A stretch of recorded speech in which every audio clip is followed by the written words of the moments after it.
आज शनिवार की प्रदोष है। कहते हैं शनि प्रदोष के दिन जिस भाव से हम शिव से जो कहते हैं, मेरा देव अधिदेव महादेव हमारी झोली में वही डाल देता है। आप दिल से कहो उसको, वो दिल से सुनता है। प्रयास करना, जब जब जिस जिस महीने में जो जो प्रदोष पढ़ा करे, जब प्रदोष पढ़े बन सके 1 बेलपत्र, बन सके 5 बेलपत्र, शमी पत्र, हरे मुंह, हरा मुंह बेलपत्र, एक कलश के अंदर थोड़ा सा पानी लेकर 1 बेलपत्र, हरा मूंग, शमी पत्र डालकर और उसमें थोड़ा सा गुड़ डालकर भगवान शिव का स्मरण कर कर प्रदोष काल में, मान लो कोई काम आपका बहुत जरूरी है, बहुत दिनों से आप थक गए हैं, नहीं हो रहा, कर्जा बढ़ रहा है, धन नहीं आ रहा, व्यापार नहीं चढ़ रहा, या कोई समस्या बहुत प्रबल है, कोई एग्जाम में बैठ रहे हो नहीं हो रहा, परीक्षा भी दे दी है, रिजल्ट आने ही वाला है, तो भी प्रदोष काल में, प्रदोष के समय वो जल, मूंग, शमी पत्र और बेलपत्र और गुड़ का शंकर के शिवलिंग को समर्पित करना प्रारंभ कर दो। 2 या 3 प्रदोष करोगे, बाबा आपकी मनोकामना शीघ्र पूर्ण कर देगा। 2 या 3 करोगे, बाबा करेगा। लक्ष्मी जी ने बेलपत्र के वृक्ष के नीचे साधना करना प्रारंभ करा। जैसे ही मां लक्ष्मी ने बेलपत्र के वृक्ष के नीचे साधना करना प्रारंभ करा, तो देवाधिदेव महादेव कुछ ही समय में, प्रदोष काल के समय पर लक्ष्मी जी के सामने शंकर भगवान प्रकट हुए। शिव जी ने पूछा, लक्ष्मी तुम्हें क्या चाहिए? लक्ष्मी जी कहती हैं, मेरी ये अश्व की योनि है, मुझे अश्वी बनना पड़ा, घोड़ी बनना पड़ा, इस अश्व की योनि से मैं मुक्त हूं। पर प्रभु, इस अश्व की योनि से मुक्त तो हूं, पर मेरे प्रभु ने मुझे घोड़ी बनाया है, अश्व बनाया है। मैं चाहती हूं मेरे नारायण मुझे इसी घोड़ी की योनि में, अश्वी की योनि में प्राप्त करें। इस घोड़ी की योनि में, इस अश्वी की योनि में मेरे स्वामी, मेरे नारायण मुझे प्राप्त। ठीक है, भगवान भोलेनाथ जी ने कहा, आप चिंता ना करें, जिस प्रदोष काल में आप बेलपत्री के वृक्ष के नीचे आती हो,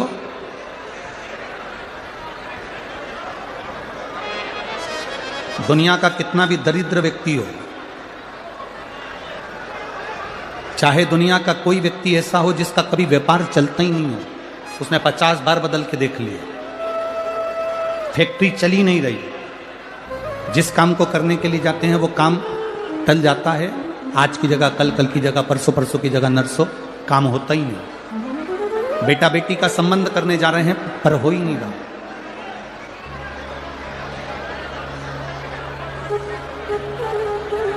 कितना भी दरिद्र से दरिद्र व्यक्ति है, कितना भी दीन से दीन व्यक्ति है,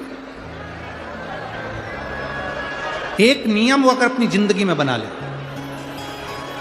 प्रदोष काल में, प्रदोष के समय पर बेलपत्री के वृक्ष के नीचे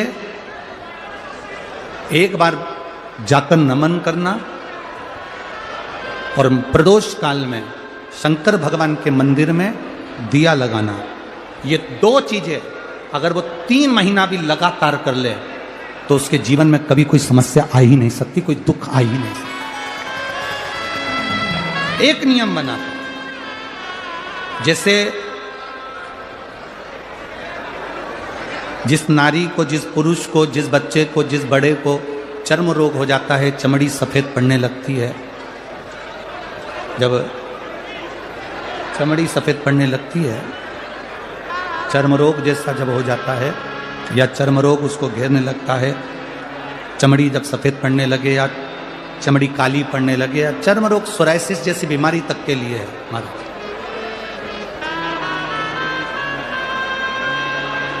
बेलपत्री के वृक्ष के नीचे की मिट्टी, बेलपत्री के वृक्ष के नीचे की मिट्टी, उसको जिस पात्र के अंदर शिवलिंग बनाने के लिए हम गलाएं, जिस पात्र के अंदर हम शिवलिंग बनाने के लिए उसको गलाएं और शिवलिंग का निर्माण कर कर हम बेलपत्री के वृक्ष के नीचे उसका पूजन करें, उसका विसर्जन करें। और बेलपत्री के नीचे की जो मिट्टी है जिस पात्र में गलाई जाती है, उस पात्र के पानी का स्नान, उस मिट्टी का थोड़ा सा भाग अपने शरीर पर लगाकर, जहाँ सफ़ेद चमड़ी हो रही हो या श्वेत चमड़ी हो रही हो वहाँ लगाकर और उसका स्नान करना यदि हम प्रारंभ करें। परंतु प्रदोष, जैसे अपन शंकर भगवान के मंदिर जाते हैं, दर्शन करते हैं, पूजन करते हैं, उसी तरह बेलपत्री के वृक्ष के नीचे की मिट्टी को गलाकर हम शिवलिंग का निर्माण करते हैं। स्नान करना या शरीर पे लगाने के साथ में सबसे ज्यादा जरूरी है शंकर भगवान के उस शिवलिंग की पूजन करना, पार्थिव लिंग की पूजन करना। लगभग 2 शिवरात्रि निकलेगी महीने की और बाबा जहां जहां से चमड़ी सफेद हो रही होगी वहां वहां से धीरे धीरे बाबा अपने असली रंग को देना प्रारंभ कर देता है। इतना बेलपत्री के वृक्ष की पार्थिव लिंग निर्माण और पूजन की उस मिट्टी का इतना वर्णन हमारे शास्त्र करते हैं, इतना वर्णन।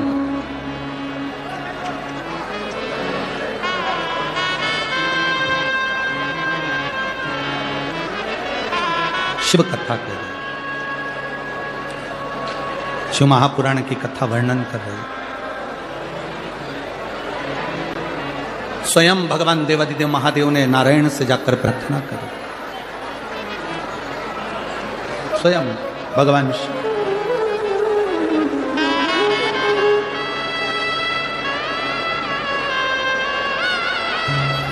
शंभु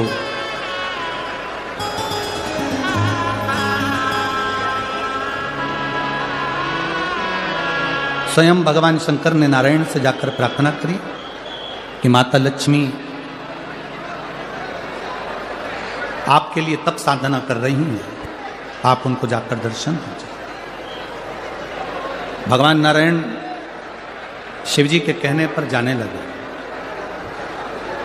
भगवान शंकर के कहने पर भगवान नारायण जाने लगे, पर भगवान शिव जी ने भगवान नारायण को रोका और भगवान शिव जी ने नारायण को रोककर कहा, प्रभु रुको, मेरा निवेदन केवल इतना सा है, जैसे माता लक्ष्मी घोड़ी बनकर, अश्वी बनकर पृथ्वी पर गई हैं, आप अश्व बनकर पृथ्वी पर जाकर लक्ष्मी को लेकर आए। भगवान स्वयं नारायण अश्व बनकर पृथ्वी पर जाते हैं और लक्ष्मी जी को लेकर आते हैं।